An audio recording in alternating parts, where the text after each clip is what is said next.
Hey there. Happy day. Happy day. All right. Everybody having a good time today?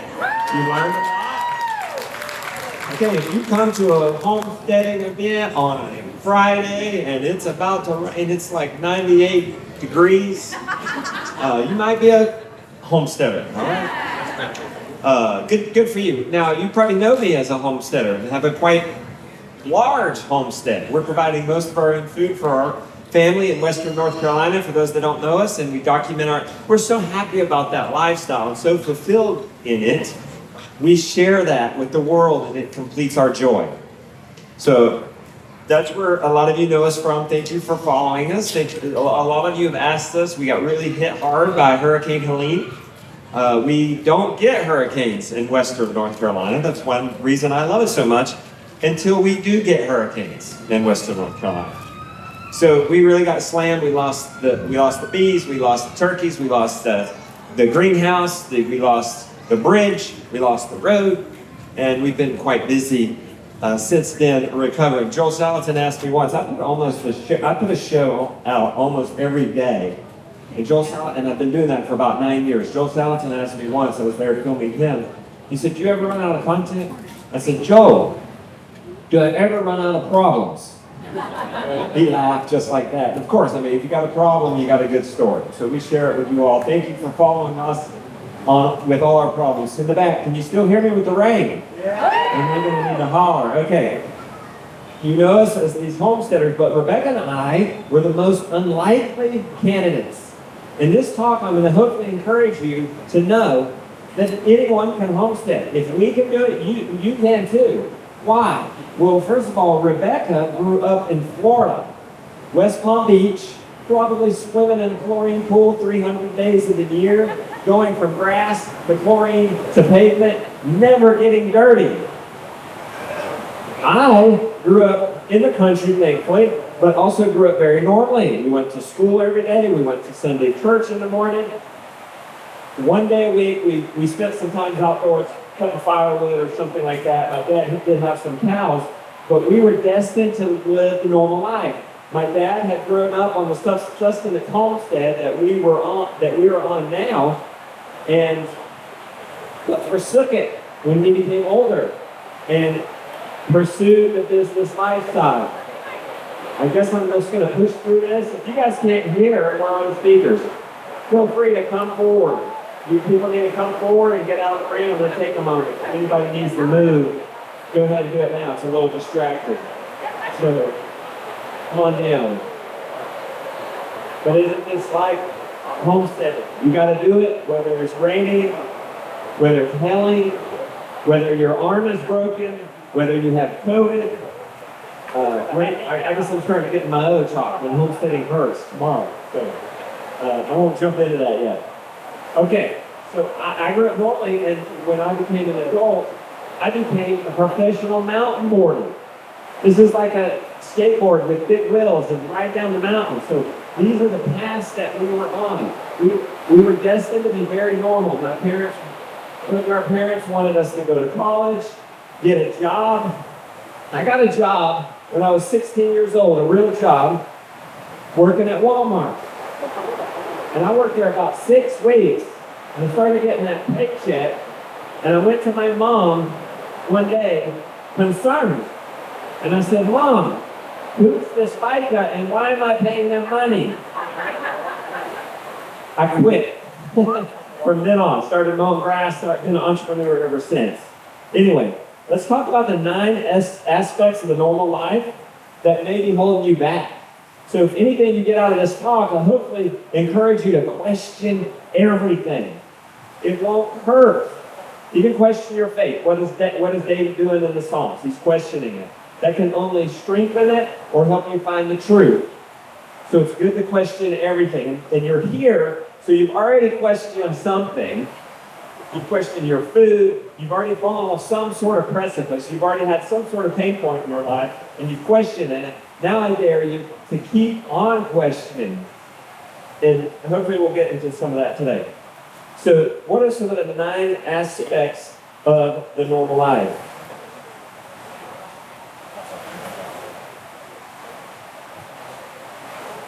first of all, the grocery store.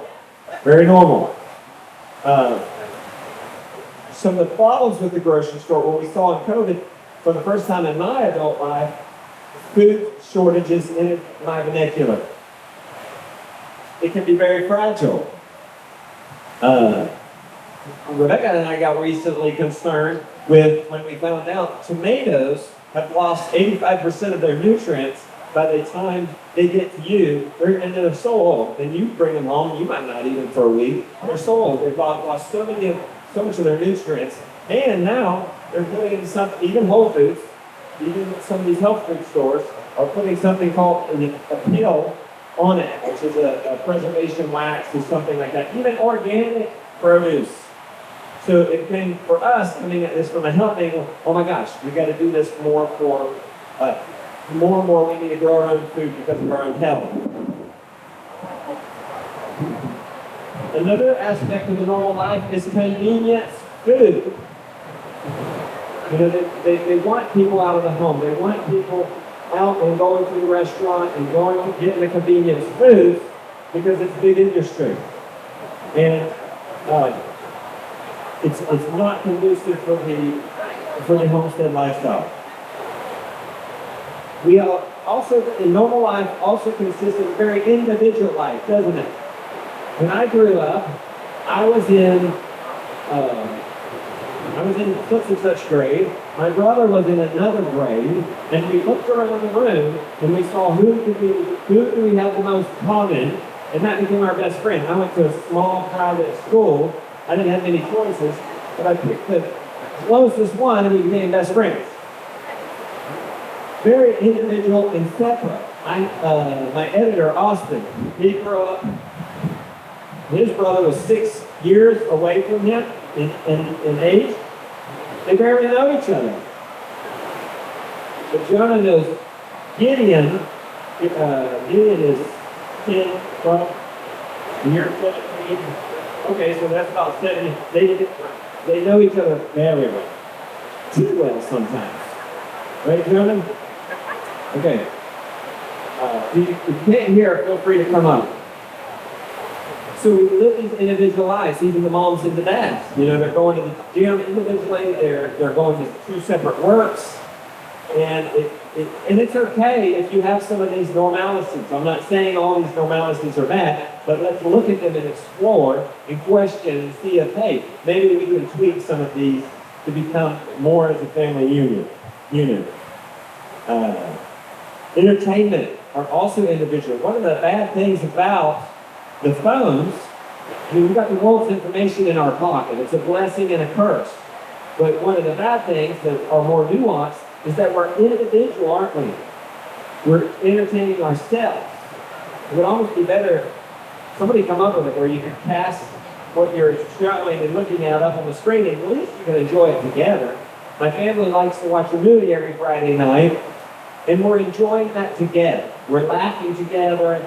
We're crying together. There's something special about that. But now even our entertainment has become very individualized.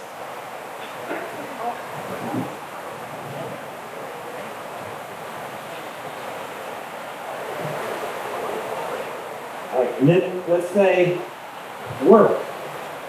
I know a guy who is homesteading, and he's very limited because he's now got a 9-to-5 job, and many of us, you have to have many of us have to have it. That's okay, you can still do a lot. But then he has an hour commute there, an hour commute back. So you're looking at 10 hours minimum, not counting transitions. I mean, you got to get ready to go. You got to walk out the door. You got to come back. You got to decompress.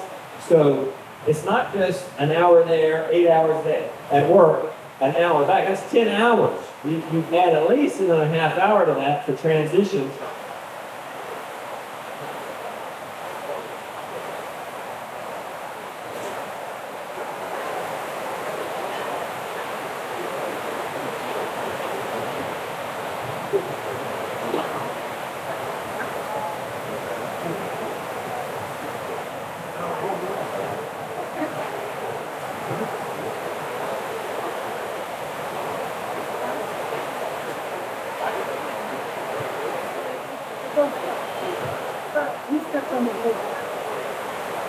And hey, all right, we're back. Props to the sound guys and the volunteers. They're doing a wonderful job. These are nice events. They do just such a great job. It's so nice.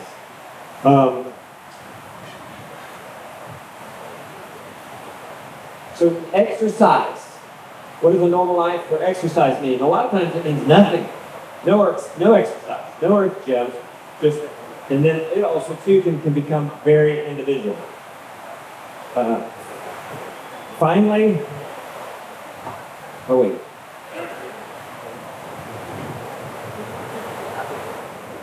Okay, and then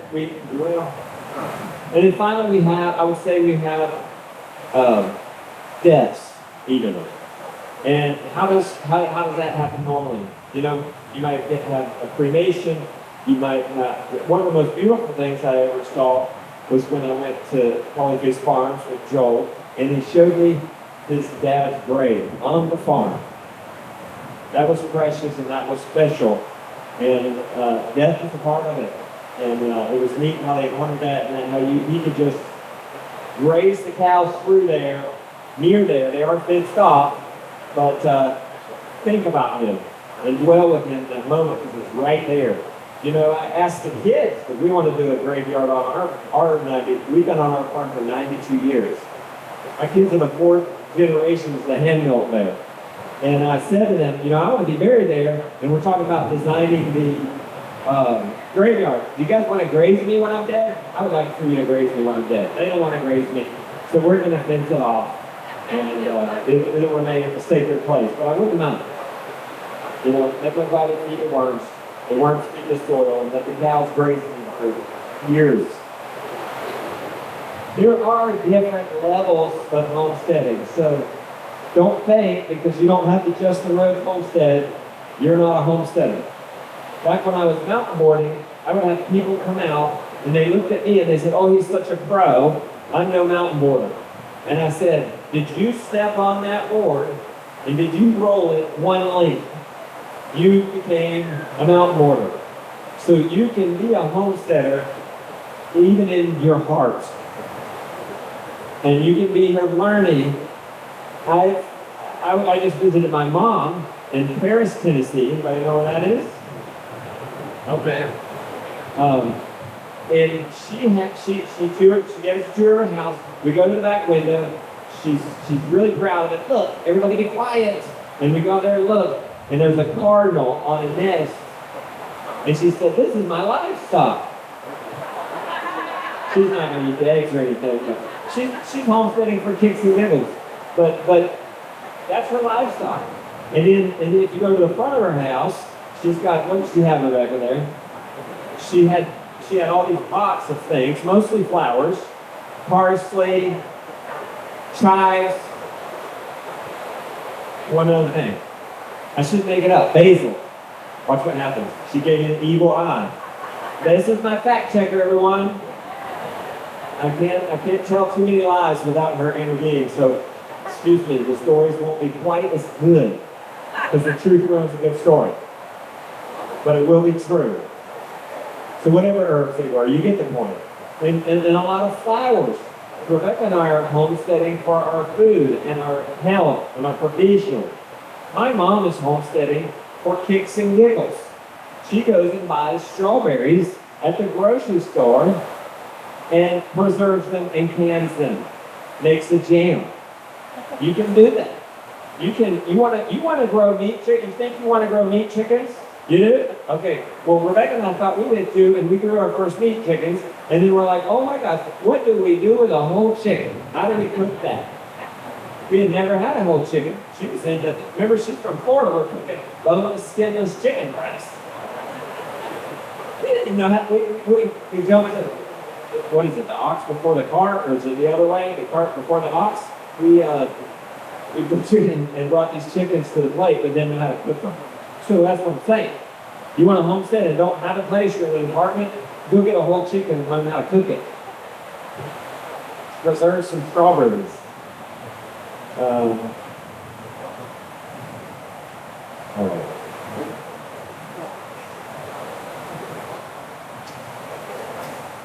So what is this homesteading dream? What is the goal? If you can homestead, what does that mean? Well, did you know? Well, we know that we're home. We know what that means. That's the home. Rebecca just did a talk on hunting home. Well, what's stead? Stead is land. So, but my mom didn't have much of gardening land. She was gardening in a pot, and that's okay. Well, in 2017, when we converted a school bus and traveled all of America to see her greatest farms, it didn't stop us from growing. We stopped in Iowa. We at the seed exchange or something like that. She's nodding her head, I'm doing good, speaking a little truth. And then I got a seed pack. We got a little bit of soil. We got a little terracotta pot. And we planted that seed. It was in Iowa. And put it on our dashboard in that bus. Now, we pulled away, and just a few miles down the road, the pot fell off. I mean, it wouldn't be homesteading without problems. So we go to Walmart, and we get some Velcro, and we sit that thing onto our dashboard. So even if you're in a bus traveling all of America, you can zigzag across America, letting this basil grow. We know we planted several seeds. We thinned it. We took some of the best. And by the time we're in Wyoming, we make a pizza. We take some of that basil, and we had pizza from the land. That was a bonus. Let me see where I was at. Okay, vision. Let's cast a vision based on 9 tenets. Let's talk about some of this normal life. We talked about some of the normal life that might be distracting you from the homestead life. I might be jumping myself here, but this is probably a good place to put it. You gotta ask, there's a thing called the American dream. I dare yourself to even ask yourself, well, is that my dream? And my dream for my family? And maybe it is. But you might end up like my cousin, and he accomplished it, got out of college, got the debt, got the full-time job. Both couples have to work. Kids got to go to daycare. He says, he calls it the American nightmare. So is it the dream or the nightmare? I sat there and interviewed Ben Holler from Holler Homestead. Anybody know him? Yeah. Him and Meg Holler? Yeah, shout out to the Holler Homestead. At one point he asked themselves, and he figured out they were on the American dream. He was working 80 hours a week, making plenty of money in California, living the dream, living the nightmare, and not with his kids, and realized this is not my dream. I will take a pay cut. We will live in an RV if we have to. We will find us some land. We will pay for it with cash. We will make great sacrifices, but we will be together as a family. And that's my dream, and that's okay. Anyway, so homegrown. What does that look like? You go outside of my door, you're walking outside my door, and there's these 6 or 7 raised beds, and right next to it is these chickens, and we throw the weeds, and every once in a while, if she's not looking, I'll throw the chickens some tomatoes. And the chickens then are on deep bedding, wood chips, and they're stirring that and manuring that and turning that into compost, and I'll take that compost and feed it to the chickens. And you spread out from there, you get into greenhouses and bigger greenhouses, and you get into more chickens on pasture, helping us rebuild it after the hurricane, or pigs on what was pasture, helping us rebuild that after the hurricane. And you walk in the back and have our biggest garden ever, 8,400 square feet. Anybody got a bigger garden? Are we the only crazy plant ladies here? She's like shying away. It is all her fault. Did y'all know that? Everybody thinks it was my idea, but this was all Rebecca's idea. Well, we'll get to that in a minute. So that's the dream of the homegrown. I mean, it could be my mom on a stoop in downtown Paris, to us in a bus, to us now, growing easy 75% plus of our own food, 95% of our own meat. And we are epic meat eaters. We got 7 freezers. So there are different levels of this. And that did not happen overnight. You know how that happened? 1% every day. Getting better every day. Trying something new every day. Getting up when I didn't want to get up. The best way to grow a homestead is to get a homestead. Because when you have animals, you have to get up and do and move. And when you get injured, it's good to move, it turns out. People who have kids later in age, they find out they're aging well, and the kids are keeping them young. A homestead will keep you young. So school, what can that look like on a homestead? Well, you'll notice homestead, we're going to try to stay at home, aren't we, to be successful. That's one of Joel Salatin's 10 Commandments. Stay at home. We're going to think about homeschool, and that might look different for everyone. You might go to where the hosts that we're staying at, they have this beautiful schoolroom with bar desks, would you say, with stools at each window. This is the most beautiful little schoolroom you've ever seen. Or you might go almost opposite of that and go to our house, and school is the children following the parents in an apprenticeship more of style. Okay? So it can look very different.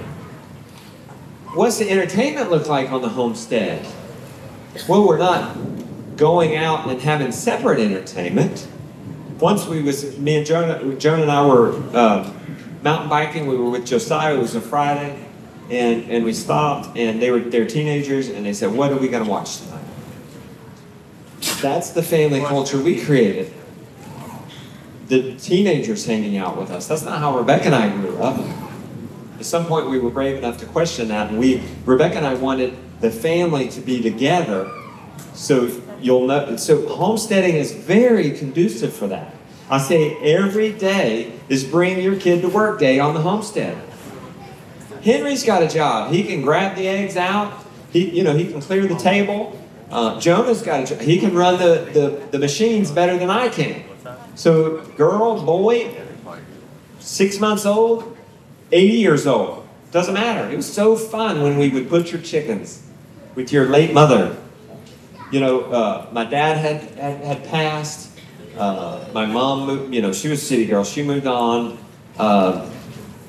But Rebecca's mom adopted the farm. And even though it was a different line, it still felt very right and very good. We were 3 generations out there butchering chickens together. There's something special about that. That meat is long gone. That meat has long energized us and moved on, but yet we still have that story together. I'm supposed to talk about entertainment right now. Anyway, we had somebody that was close in our lives, and she noticed we barely went anywhere, especially when the kids were young. We support the kids' interests, and Lily's getting the horses. We're taking her over there, and Jonah's doing the mountain biking, or the boys are doing the aerosol. So when they get a little older, it gets a little crazier. But when they were young, we brought the party to us. We had the monthly gathering. And even now, we have the ping pong table. We have the foosball table. We have the aerosol. That's our little trick. If we want the kids to be around, we need to be the fun place to be. And they've had kids over, and it doesn't take many in the homestead world, right? We tend to have a lot of kids. You might have 2 or 3 families, and you've got a whole youth group. So we've had a few youth group parties, just from 2 or 3 families. That person who worked for us said, you guys are the most socialized homebodies I know. So it's okay, and I encourage you to find entertainment even at home and together. Now, it's hard to sit down and watch a movie that a 4-year-old, a 17-year-old, and a 46-year-old can enjoy, but they are out there. So you find things that you can do together. Church. That can also become very individual. We get separated in Sunday school classes. We're sitting there, at least we would insist we all go together. We can talk about this afterwards. I talked with somebody here. They did a home church, and they don't even meet once a week. They're like every day with their family. So there's all different kinds of things you can do there. When I grew up, we went to church in town, downtown, 30 minutes away. That's normal where we are. Everything's 30 minutes away. But we passed 13 church buildings on the way there. So if you're going to live the homestead life and you want to do that, could you go to one a little closer? Maybe. But like I said, these are all the things. You don't have to take them all. You just just challenge yourself, ask yourself these questions. Exercise. People do that separately. People go to a gym, but why not go to Earth's gym? It stinks carrying buckets out to the chickens once again, moving the chickshaw, moving the net. This is terrible. But but then when you shift your mindset and say, oh wait, no, okay, broad forking is a good one. Anybody broad fork their garden? You got to step on this big metal fork. You got to swing it down. You got to lift it up. It's a pain. You move 6 inches at a time. It can be a pain, but if you care about your health and your fitness, you say, I'm doing the broad fork feature at Earth's Gym. And it's a little less trouble. I'm doing the, what do you call that when you, they make things where you can squeeze the stress ball. Okay, they make a stress ball. You can go buy a stress ball. Don't go buy a stress ball. Go buy a cow. And that's your stress ball. And there is something about it. You know, people romanticize the cow, and it is romantic during that milking time. It's the other 45 minutes of moving them, get them there, making sure everybody gets the water, make sure the bull's not stepping in the water or flipping it or getting out at 2 a.m. The milking time is the romance time. I mean, it's quiet. You get this calm. You have to sit there. In our case, we're moving that cow every day, so we're in a different spot on the farm every day. I'm not the kind of guy to go out there and lollygag and frolic in the field. If anybody thinks you're going to get a homestead and frolic in the fields, I got news for you. It doesn't happen like that. But we're milking every day somewhere else, and so I'm observing the pastures and seeing the beauty. And I'm not the kind of guy to take out time to do that. Maybe I should. But I can do that when we go out there and milk. And now my boys are doing it, and I don't know. You appreciate it? You ever notice the beauty? Right? If the cow doesn't walk off, then he'll be, right? Okay.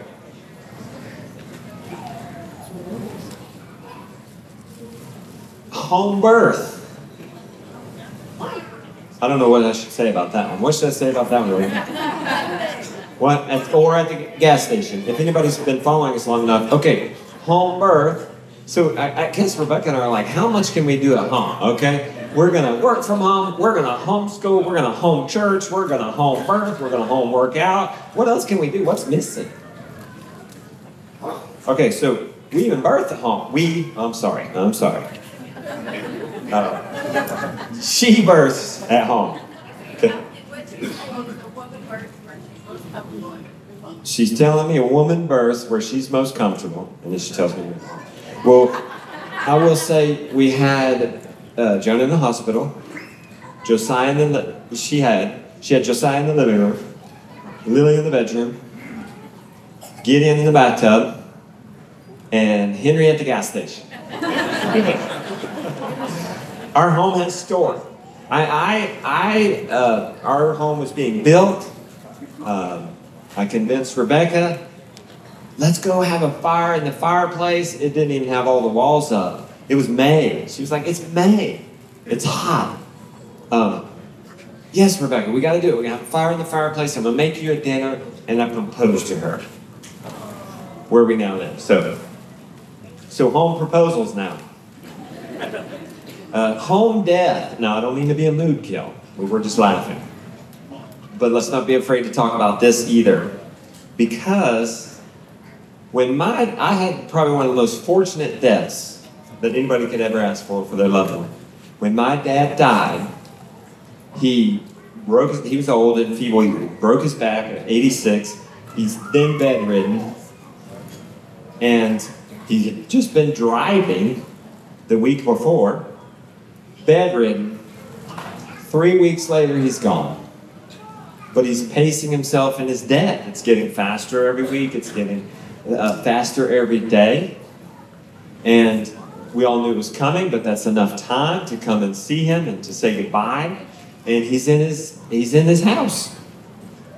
And the respite we're asking the respite, when's it going to happen? When's it going to happen? We want to be there. Most of us wanted to be there. And they said, well, when he declines weekly, he's going to die within a week. When he's declining daily, it's going to happen within a day. So it got to that point, and even then, he gets into this coma state at the end. We're all there. We're all in this living room, holding his hands, kissing him. I'm 40, how old was I? 41 years old, kissing my dad on the forehead, holding his hand. And in the coma, we better call Shelby, my sister. Come, you better come. She's 5 hours away in D.C. I swear he held on. He held on until she got there, and then he let go. And we were all able to tell him, let go, we're going to be okay. He gave us all his last words, his last wishes. Home death. It was wonderful. It was wonderful. Not everybody can get that. We could aim for it, but not everybody can get that. Now we'll talk about a home burial. It was wonderful seeing, it was such an honor to go there and see Joel's father, his bones left in the ground, and experience that with him. There's something very special about that. I'm so aware, when I go up to our graveyard that we're building, it's hard to go there and not think, one day I'm going to be 6 feet under it. And it's only going to be bones. And I'm thankful it's not today. So I live like I'm above the ground that day. At least for 10 minutes until Gideon loses his shoes and I lose my Christianity. That's what happens when the camera turns off. By the way, I'm a very normal person and I'm not always patient. Okay? How much time do I got? What do I got till 4:30? Let's talk about then the 4 steps to living, for those of you taking notes, 4 steps to living the homestead dream. First, you've got to have this awareness. So, we grew up very normal. Did I share? I shared. Rebecca grew up in Florida. I told you a little bit about that. She envisioned that she would marry a banker and live on the intercoastal. Okay, Rebecca, this is my official public apology. I'm far from a banker. She had to tell me to change my shirt the other day. Didn't you wear that shirt yesterday? I'm sorry, I'm no banker. You got to be aware. Always learning. That was Rebecca. If anybody went to her health talk, did anybody go to her health talk? She was reading magazines when magazines were cool. You guys remember magazines? I cannot believe I'm getting that old. We remember blogs. That feels like modern. Now that's gone. But anyway, she was reading this magazine and found out high fructose corn syrup would jack you up. She said, no more. And then we went down this rabbit hole of replacing, as we ran out, and replacing the stuff with organic. And so, really, it started eventually replacing our conventional milk. And fast forward, this does not happen overnight. Replacing our conventional milk with organic milk, and then eventually we have daily rotated, rotationally grazed, A2, 100% grass-fed dairy cows for ourselves. So be careful with some of this questioning might take you. So always learning and then always question. I shared that story with you about Walmart. Step number 2. You got to be able to change. And you can change. Just if you're scared, just change a little bit. And you could come back. A lot in the entrepreneurial world, and you're thinking about jumping out and going out on faith and starting a business, a lot of times people are very scared of that, but a lot of these business guys will tell you, well, ask yourself how hard would it be to go back? I understand if you jump off and you get land, that's kind of hard to reverse that. But it's not so hard to reverse it if you're in an apartment to get a pot and try to grow your own basil. Or if you think you want to grow meat birds, get one from a farmer and see if you even like the taste and the texture and even enjoy cooking it and the process of that. So we were replacing our items with organic, and Rebecca's on this health journey, and I'm frugal, and I'm freaking out. We're checking out all these items, and the dollar bills are just rolling and racking up. and she's checking out this, let's call it lettuce, and let's say it was a bundle of lettuce for $3. I don't know what it was at the time. And I look over and I happen to see the seed pack rack. And out of curiosity, I go over to this seed pack rack, and the seeds back, a container of lettuce, 100 seeds for about $3. And so I do some things in my head. Now, we're living in the country, at least. We always like the country. And I said, wait a minute. What is going on here? I'm missing something. One lettuce for $3 or 100 lettuces for $3. That's like 100x. What's going on? Well, first of all, why is the grocery store selling that? Wouldn't this put them out of business? And two, why is that seed rack not empty? Now, I soon found out why, because it's a lot of work. But we didn't know anything about growing the garden. Remember, it skipped generations. Many of y'all's great-grandparents knew all this. And people were nodding their heads. But it got forsaken somewhere along the line, and we're having to learn it anew. I didn't know how to garden from Adam. And it's almost good because we happen to fall upon, when Rebecca's looking into it, she's finding Elliot Coleman, the goat of organic gardening. She's finding Joel Salatin of the goat of livestock management. And we're learning these natural regenerative ways of doing it without even knowing that's what we were doing. We just thought, this is how you do it. This is normal. So that was a blessing there. And so it was this always questioning and then always being willing to change. So we picked up that seed pack, had no idea how to do it.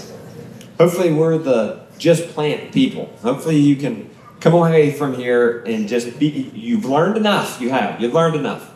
After this weekend, you just go do it. You may feel like, oh, I can learn more. And you can. I'm still learning more. And I've been doing this for 20 years now. I've learned more. I learned, we're staying with some people. How old are they? Twins. They're triplets. They're 13 years old. They're going out there moving the sheep. They have the sheep trained to where they pick up, and their sheep are in the chicken net. They pick up the chicken net, and the sheep run underneath it.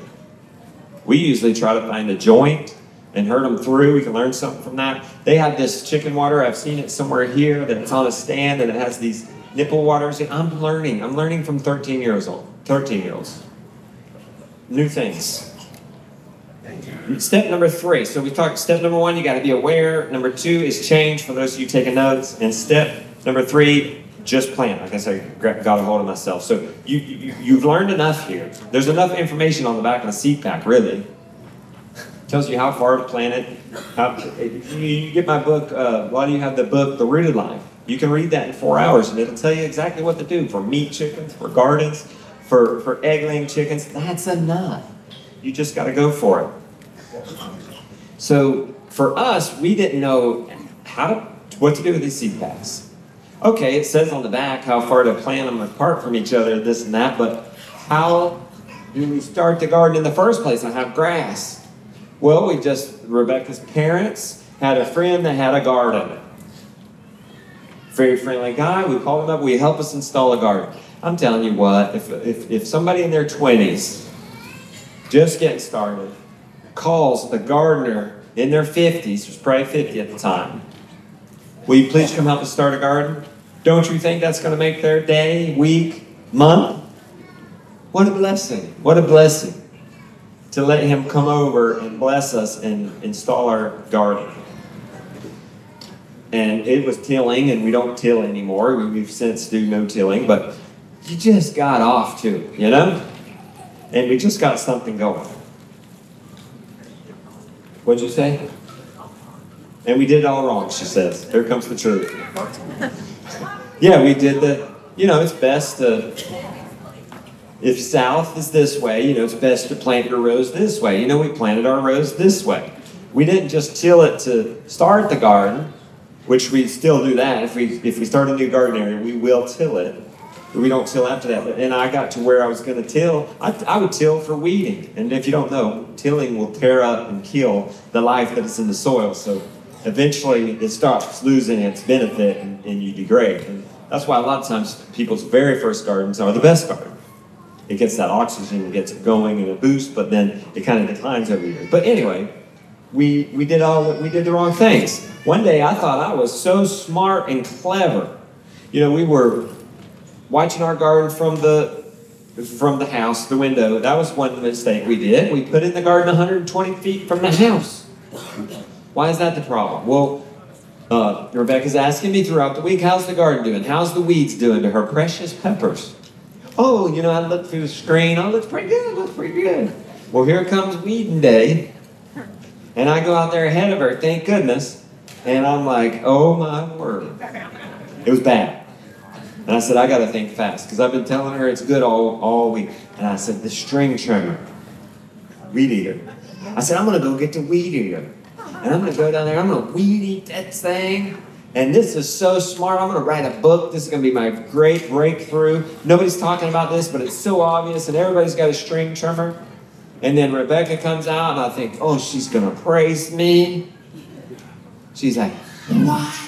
Where are my peppers? The obliteration from the string trimmer. Even now, they were that little. They were little stubs. At least they grow back. These ones did. She said at least they grew back. But unlucky me, they did not. To this day, if I get a string trimmer and she's anywhere nearby, she'll say, where are you going?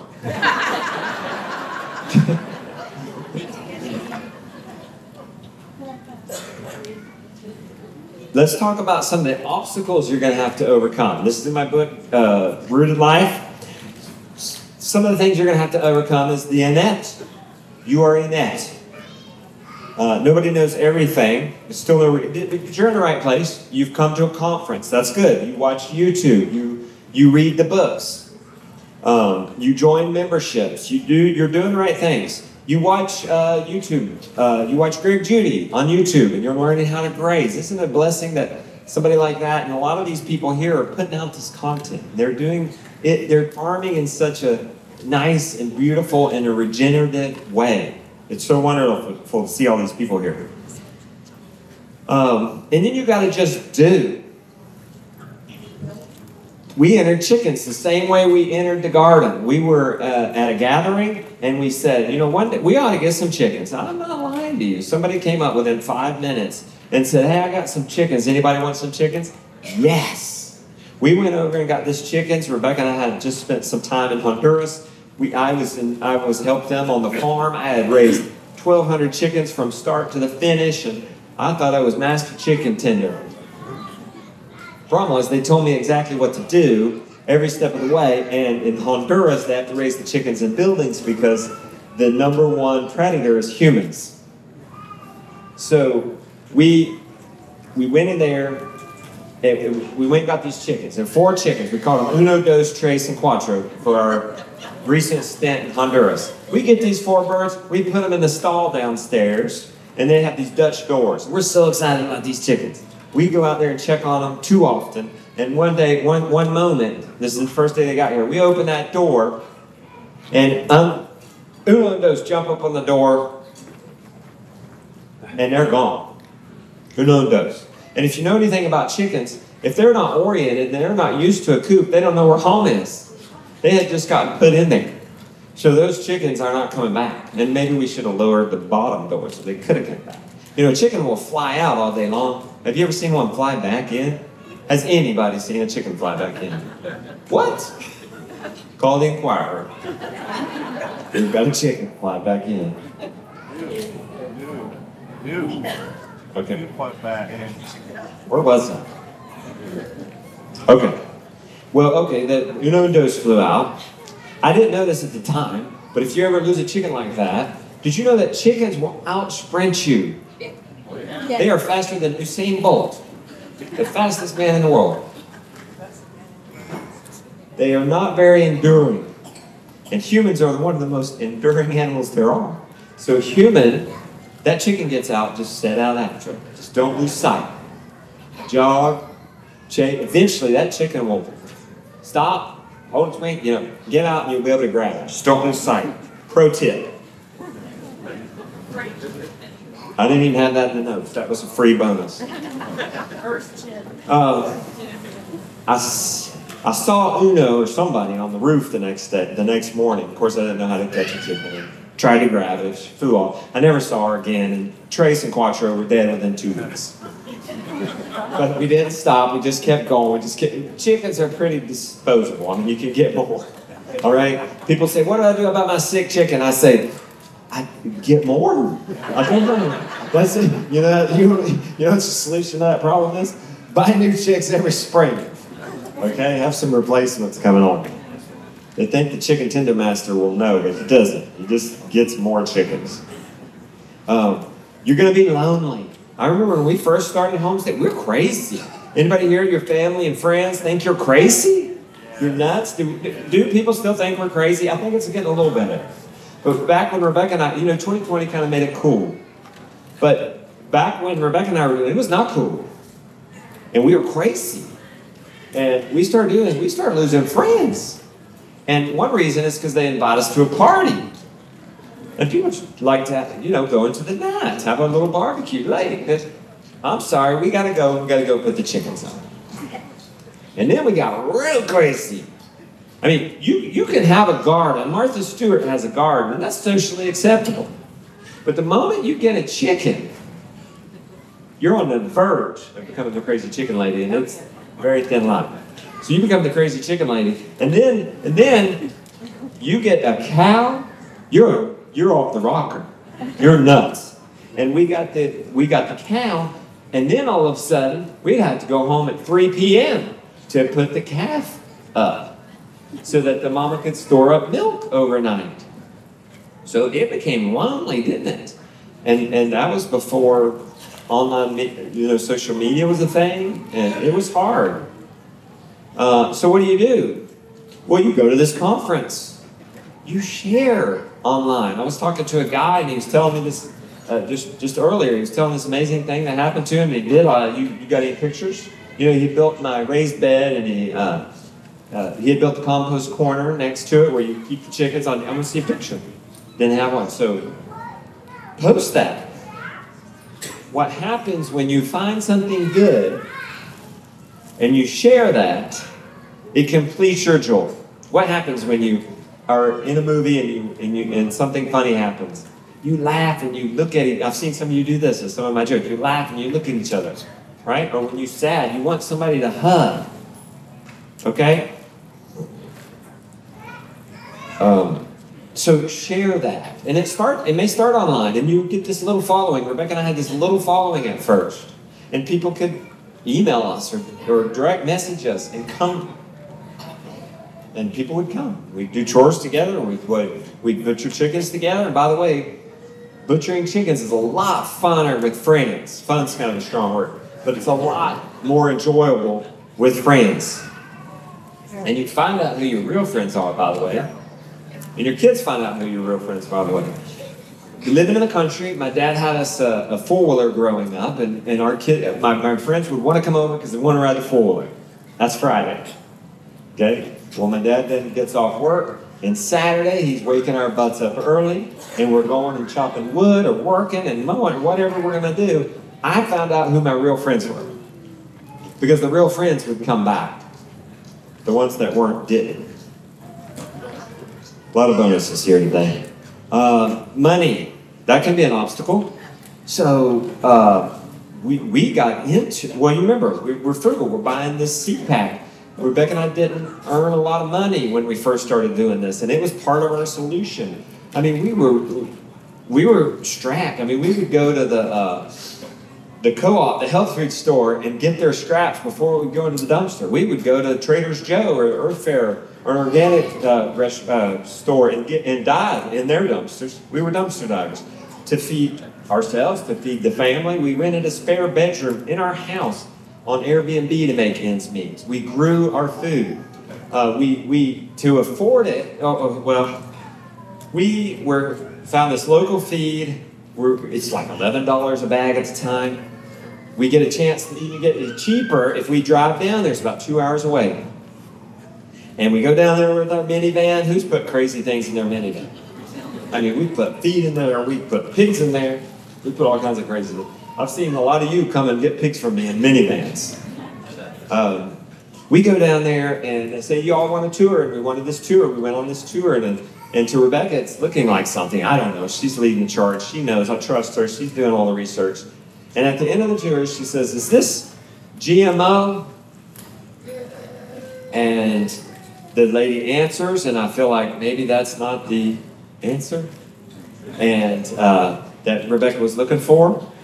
And I said, but we had already loaded our van with a ton of feed. And so we were kind of in. We had already paid for it. And we're driving off, and Rebecca just breaks down, starts crying about 5 minutes from the place. And I pull over, what's going on? And she explains to me what a GMO is, and I'm like, OMG. And let's call them back. Let's see if they could take this back. And they were chivalrous and understanding, and we were able to take that back. The only problem was, I only had one bag of organic feed left, and the organic feed is like $34 a bag at the time. So it's like 3 times as expensive.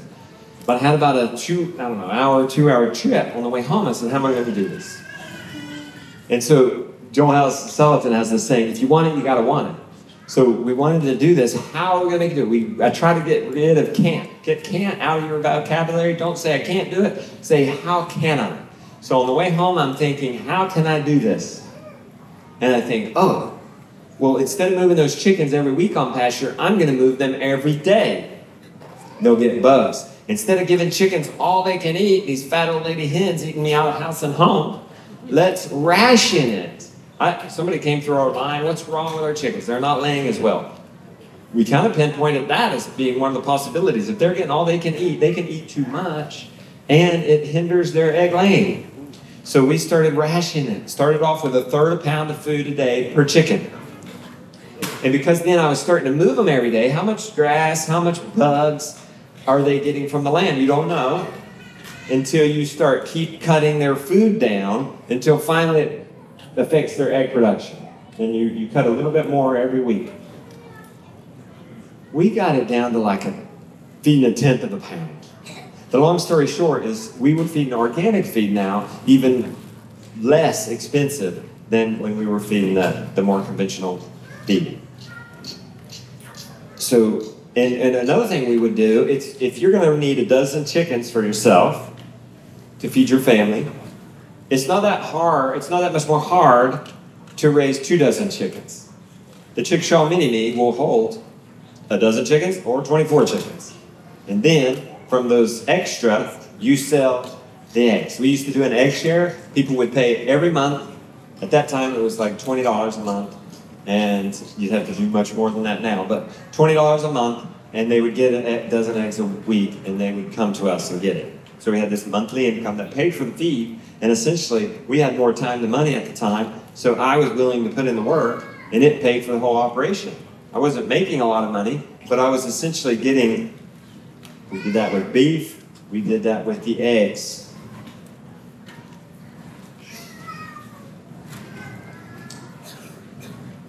Now, 3 steps to knowing what to grow. First of all, let me see. Okay, make a wish list. Go crazy. Get out your notebook tonight and list everything you want to grow. I want to grow chickens. I want to go garden. I want to have a unicorn. I want to have squash and sweet potatoes and kale. God forbid, kale. Kale, no, right. Amen. Feed that to the pigs. Go crazy. Think of all the things. It's not going to hurt you. Have this exercise. Wish list. But then you're going to need to then prioritize that wish list. Because nobody has any unlimited time, money, and energy. And one way you can do that is, where do I start? And many of you didn't have how many are on less than a half an acre? Okay, so a lot of people are not a half acre. How many people are just getting started? They've only been doing this a year or less. Okay, quite a few of you. So where do you start? I learned about, there's this concept in permaculture, which is a way of designing the farm and the homestead, that will teach you, if you don't know where to start out right outside your door. Like my mom, a a pot with some herbs in it. If you're not going to max out your porch, you're not going to max out your yard. And you're dreaming of the 5 acres, if you're not maxing out your backyard like Ben and Meg Holler did in California, their yard was maxed out. I believe them when they say, I want 10 acres. So if you're not maxing it out, you're not going to it's just going to get harder.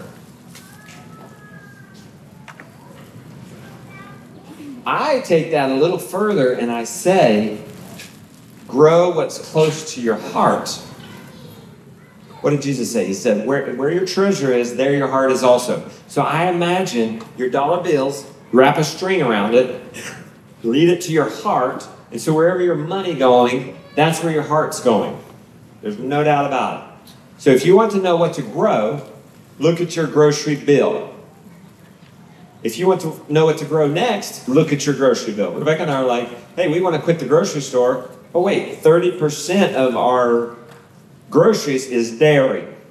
I mean, we have milk cows, but we're drinking the milk. We got the yogurt. We're getting the butter. We don't have enough milk yet to do the cheese. We do the cream. So we're raising up 2 other milk cows. We're going to have 4 milk cows.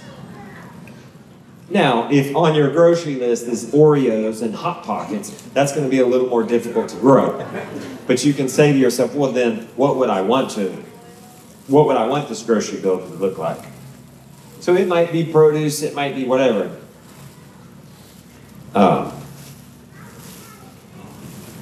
Grow what you love. Don't get in the trap. Remember when kale was cool? Is kale still cool? I hope not. Kale was cool, and so everybody grew it. Kale, eggplant. Eggplant was cool when we started. We said, we're going to grow eggplant. We had never tasted it in our life. The bugs beat us to it. Why? Because we didn't care. We didn't care about that eggplant. But if you care about something, you'll go out there and protect it. Don't let the peer pressure get to you. I don't like tomatoes. Okay. Did somebody clap? That might have been the first.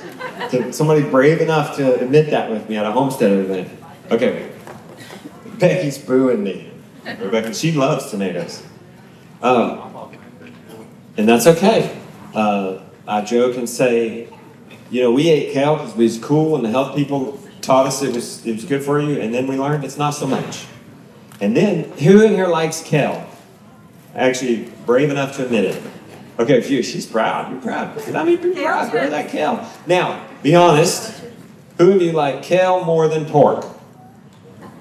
Less hands. Much less hands.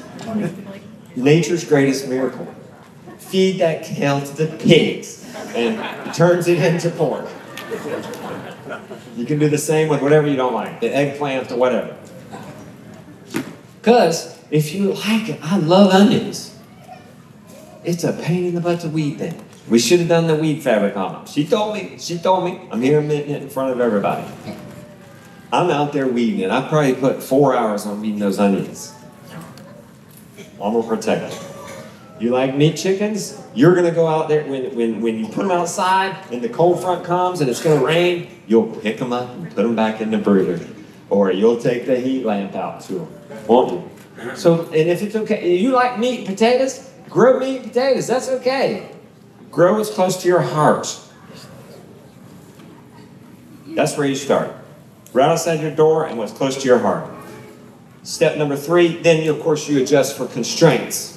You might be a meat and potatoes kind of guy. You might want some grass-fed beef, but you might have a 1/10 of an acre lot in the city. You're going to have to adjust for your constraints. Step number 4, lastly. I got to wrap it up, right? 4:30 here? Okay, I'll zoom right through this. You got to endure. This has got to last. One way that I found to do that after 20 years is to keep on trying new things. We're just trying freeze drying for the first time. Anybody do that? We've not been real big fans of canning. Don't kill me for that either. But we're getting into freeze drying. It's been a lot of fun. It makes it exciting. Get better every day. Don't have this. You have this big dream for this grandiose homestead. One step at a time. You have the rest of your life. Pace yourself. If you just get 1% better every day, You've doubled, not in 100 days, only 72 days. It's the rule of compounding. So in 72 days, you've doubled. Get yourself continue education. A lot of you here, you're coming through our line, you're getting books, you have bags full of books. This is great. Books are great, podcasts are great because you hear things and see things you might not even been looking for. That's some of the best stuff. When you're not searching for it on Google, when you're reading a book or committed to learning, listening to a certain podcast or something, you're going to expose yourself to new ideas. You got to get into a community. Once somebody told me, I said, come to our monthly, at our hike, we were having a monthly community gathering of homesteaders at our farm. And we invited somebody and they said, oh, it's an hour, or I was trying to encourage that nationwide, encouraging people to have parties. And somebody complained and said, everybody was within an hour from me. Folks, let me tell you, if you got a homesteader within an hour from you, that's a neighbor. A lot of you guys watch the Justin Rhodes show. Thank you for that. A lot of you watch the Haulers and Sow the Land and the Sowards. They're all within 1 hour. 1 hour, 2 hours, some of them 2 hours. Okay, we're not just, that's a neighbor. Rest. A 1 day a week rest is good. If you work 6 days a week, you're 1 day ahead of resting Americans. So you work 6 days a week, what is that? You're not supposed to do math in public, but that's 4 days in a month. Is that right? Rebecca, help me. No, extra days of work. If you work 6 days instead of 5. Okay? And then 4 times 12, 48. That's a month and a half of extra work than your fellow Americans. We start our week on Sunday, and Jonas says to me, I feel like I'm a day ahead of everybody else going into Monday. And that's a fun and neat feeling. So, but we do guard that resting. And it's... For us, it's a do nothing. It's a 0 day. It's a do nothing day. I'll get right to I'm going to be down here. 2 more points. Have some accountability. I'd shared about posting online. One of the best things for our homestead was actually this commitment to make a vlog or content every single day. Because how interesting is that if I just decide I'm just going to sleep in today and do nothing? That's not very interesting. And it's very easy. And even if you don't think there's nothing to do on the farm, there's always something. You go out and do chores, and you're always going to have something, some little 1% thing that you could change that day and make content around. So if you committed to post an X post once a day, or an Instagram reel, or a YouTube video once a week, that will help you keep accountable, believe it or not. Finally, vision. I'm going to wrap it up with this. I was training a farm sitter one day, and I had like 2 pages of notes. It took me 4 hours to train him, and it just seemed like a lot. It was getting hot. And finally I said to him, is it worth it? Here's Justin Rhodes, the permaculture chicken tender master. Is it worth it? And I was really wanting to know. And he said, you have no other choice. If you want to eat this way, this is your only choice. I mean, how long can you go on that vision of necessity? Another time, Joel was at our house, and we got to ask him questions, Joel Salison. And Ben Holler asked him, how do you stay motivated? How do you stay on top of it? And I thought Joel was going to go down this list of rest and accountability and continued education. He didn't. He said, catch a bigger vision. Find a bigger why. Dig deep. And your whys might change. We got into it for frugality, and then it became health, and then it became a way to address my Lyme disease and heal. And the pinnacle moment was when Uncle Pete, anybody remember Uncle Pete from years ago's vlog? We met him on the farm tree. He comes to our house. It rained 18 inches that week. Normally in North Carolina, where we are at 40 inches a year, it rained 18 inches that week. We're in a cold, temperate rainforest. It's miserable. It just doesn't stop. And we're out there, and I'm just terrible. I'm just miserable. I'm just awful. It sucks. And Pete, he must have sensed that. He said, why are you doing this? And I said, good question. I had to think about it. I said, why am I doing this? And I thought, what we're going to do right now, we're removing some sort of animal. We're removing them in their daily paddock. And I thought, because of this move, that land is a little bit better. Didn't matter that it was raining. And it's a little better for my grandchildren who I don't even know yet. That was the vision. And that got me through the rainy day. So I encourage you all, when you get burnt out, which is normal, when you get frustrated, dig into the why. Figure out why you're really doing this and just press on. And know it's normal. And it's okay. It's okay to hurt. It's okay to be bored. It's okay. Embrace the suck and just keep going because you're doing the right thing. And you're crazy. We're all crazy, but it doesn't mean we're wrong. So keep on going. Thank you. Feel free to come see us. Thank you. We will be at the Abundance Plus tent.